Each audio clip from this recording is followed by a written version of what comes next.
Margos e Ricardo Kertzmann. E aqui em Belo Horizonte nós acordamos hoje com uma operação da Polícia Federal que cumpre agora pela manhã 22 mandados de busca e apreensão contra uma família que comandava um serviço de transporte público no estado. Batizada de Ponto Final, a operação apura fraude contra a Previdência Social e a ordem tributária que pode passar de 735 milhões de reais. A investigação da Polícia Federal apontou que os empresários da família dona do grupo Saritur, grupo Coordenadas, Saritur, e a Polícia Federal está nessas empresas, nessas garagens nessa manhã, eles criavam empresas e não recolhiam tributos. Suspeitos ainda se alternavam nos quadros societários das empresas para tentar despistar a polícia, enfim, o fisco. Eduardo Costa, te dando bom dia e perguntando para você a sua leitura aí desse assunto. Bom dia. Bom dia. Um dos assuntos mais tristes que eu já abordei aqui nessa conversa, Redação. Mais triste. Porque, em decorrência dessa operação da Polícia Federal, tem o que a gente sabe, que é de doer o coração, e tem o que a gente imagina, que é de arrepiar todos os cabelos do nosso corpo. Todos os fios de cabelo do nosso corpo. A Polícia Federal está confirmando esse grupo poderoso de muitas empresas, de muitos ônibus, especialmente aqui na região metropolitana, eu diria até, se não estou enganado, na região de Neves, Esmeraldas e Contagem, então comanda tudo. Está dizendo que esse grupo não está pagando o fundo de garantia por tempo de serviço do trabalhador. Isso só vem corroborar o que os motoristas estão dizendo na Itatiaia todos os meses. Não tem um mês que não tem um movimento na garagem da Saritur em Contagem pedindo, nós não estamos depositando nosso fundo de garantia. O que isso significa? Que a hora que esse coitado, ralador, naquele ônibus mal conservado, naquelas estradas que só Deus sabe, com aquele calor do motor, na hora que esse cara, com a raiva do passageiro, que também já está vivendo dias difíceis, quando esse cara aposentar, que for comprar uma casinha para morar lá na zona rural de Juatuba, ou Jaboticatuba, ele vai descobrir que não tem um centavo. Ou pegar esse dinheiro para pagar uma dívida e tudo. Não tá, toma do cara e não deposita. Mas não é só isso. Também não está recolhendo o INSS, que é essencial para a manutenção da assistência social a esse trabalhador na hora que ele precisar. Isso é um desvio mais hediondo. Agora, se esse grupo está fazendo isso, até aí é o que a Polícia Federal está afirmando e vai reafirmar às 10h30 da manhã em coletivo. Agora vem o que eu estou inferindo e tenho o direito de fazê-lo. Esse monte de acidente de ônibus aí todo dia, toda hora, sobretudo com falta de freios, se uma empresa é capaz de não recolher o fundo de garantia e não pagar o INSS, aí eu pergunto, sem medo de ser processado, sem medo de ter que me explicar na justiça, será que estão comprando as peças direitinho, no mercado certo? As peças originais para pôr nesses ônibus? Os tambores de freio? Estou perguntando. Acho que o Ministério Público deveria, imediatamente, ir para a garagem investigar. Porque tem informação de motorista todo dia que tem medo de falar que os caras andam, Deus sabe como.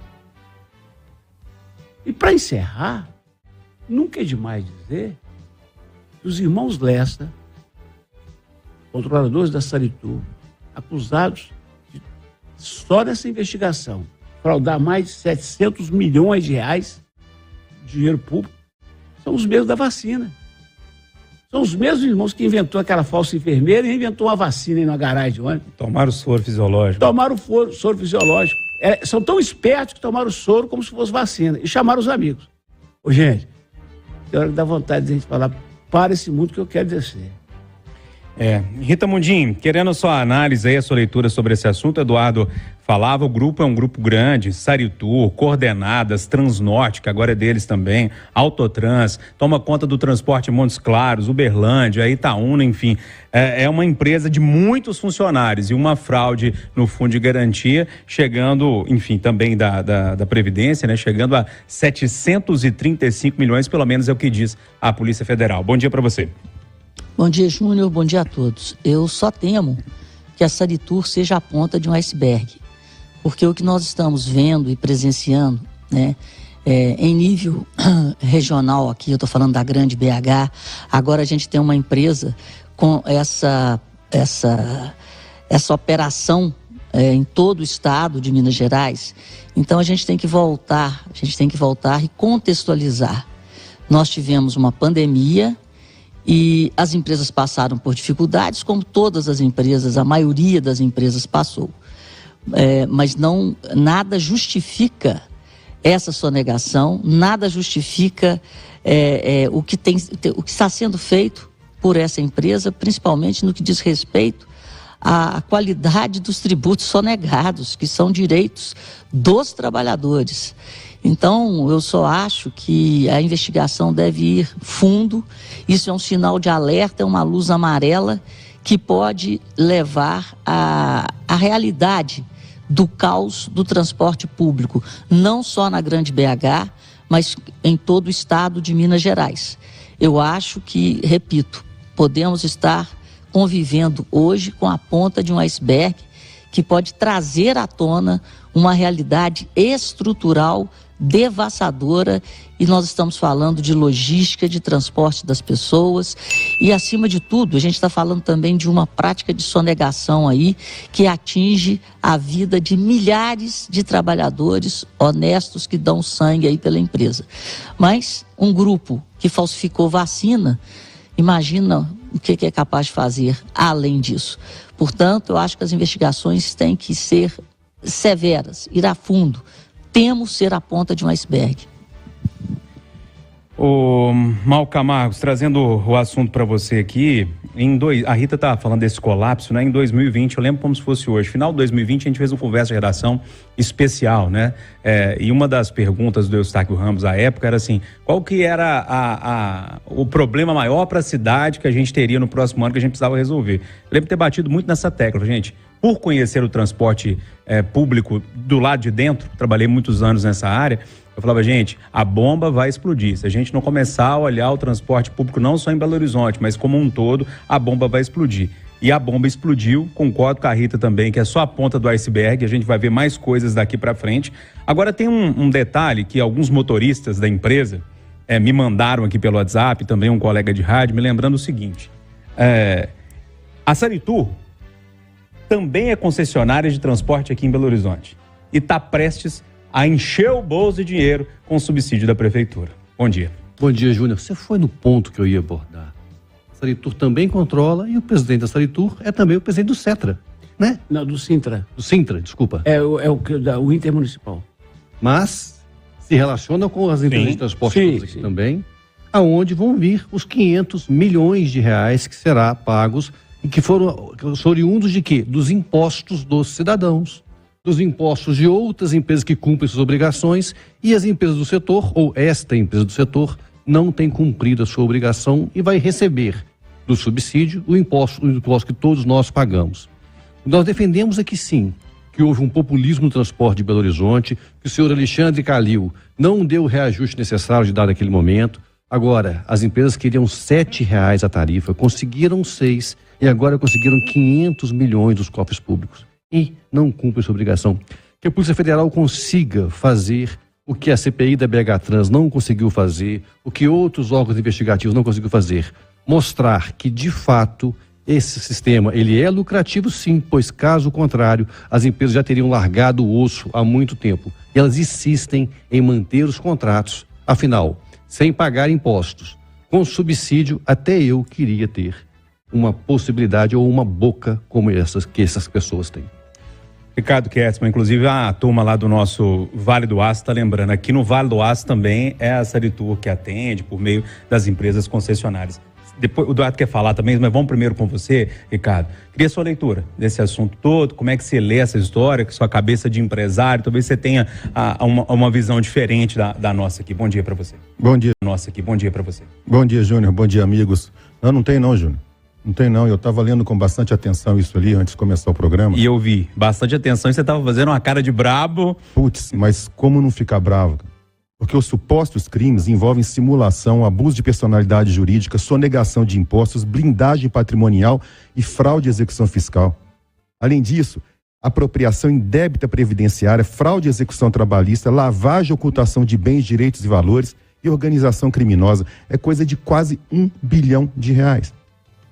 Conforme o Malco, e conforme o Eduardo lembraram aqui, conforme a Rita lembrou também, esse pessoal é o mesmo que lá no início da Covid, né, patrocinou aquele esquema de vacinação ilegal, fraudulenta na garagem. Né, tinha uma falsa enfermeira, nossos colegas já falaram isso, mas é bom repetir, né, a gente tem a audiência chamada audiência rotativa, talvez quem não ouviu, uma enfermeira aplicava injeção de soro fisiológico e dizia que era injeção para que era vacina de Covid e cobrava mais de R$1.000 dos amigos endinheirados desse pessoal. O Eduardo falou também, eu acho que aí sim é o pior, é o mais covarde, é a apropriação indébita do Fundo de Garantia do INSS, que é quando o empresário, quando ele recolhe, quando ele desconta do trabalhador, isso é muito bom a gente explicar para ficar bem detalhado para quem não entende. Ele desconta, esses empresários supostamente descontaram do salário dos trabalhadores o Fundo de Garantia e o INSS, não depositaram para o governo. E o que acontece, Júnior? Lá na frente, o cara precisa sacar esse dinheiro para poder fazer um tratamento de saúde, ou comprar uma casinha, como o Eduardo falou, e vai descobrir que o saldo está zerado, ou o saldo é muito menor do que aquilo que ele pagou. Qual que é o nome que eles dão isso no juridiquês mesmo? Apropriação indébita. Ou seja, roubo, né? É roubo. E a grande questão, e aí sim vem a cara que eu estava fazendo lá fora, né, arrepiando os cabelos da calva, os cabelos que eu não tenho na calva, né, porque quando a gente olha para esses empresários, e a gente sabe, eu pelo menos tenho amigos em comum a eles, eu sei onde esse pessoal mora, eu sei como que esse pessoal vive, com que carros que eles andam, com as viagens que eles fazem. Dinheiro não está faltando ali, não. E aí, quando a gente olha para a idade desse pessoal e olha o processo judicial brasileiro, as prescrições desses crimes, a gente consegue projetar que no final das contas, sabe o que vai acontecer? Absolutamente nada. Eu preciso falar mais, Júlio. Primeiro para dizer que a Rita tem muita razão quando ela fala que é só o fio da meada. Mas não vai ter a meada por conta do sistema. E uma das perguntas de gente boa que chegaram aqui no meu zap agora, do Eustáquio Ramos, é a seguinte: como é que não tem um mandado de prisão no meio desse tanto de busca e apreensão e outras coisas? Quem de nós que fica devendo R$30 amanhã vai pra cadeia? Vai pra cadeia. Outra coisa importante, vem de um grande homem de Minas, que eu não sei se ele quer que eu dou o nome dele. Como é que você, que é prefeito, que é governador, paga a uma empresa que não tem certidão negativa?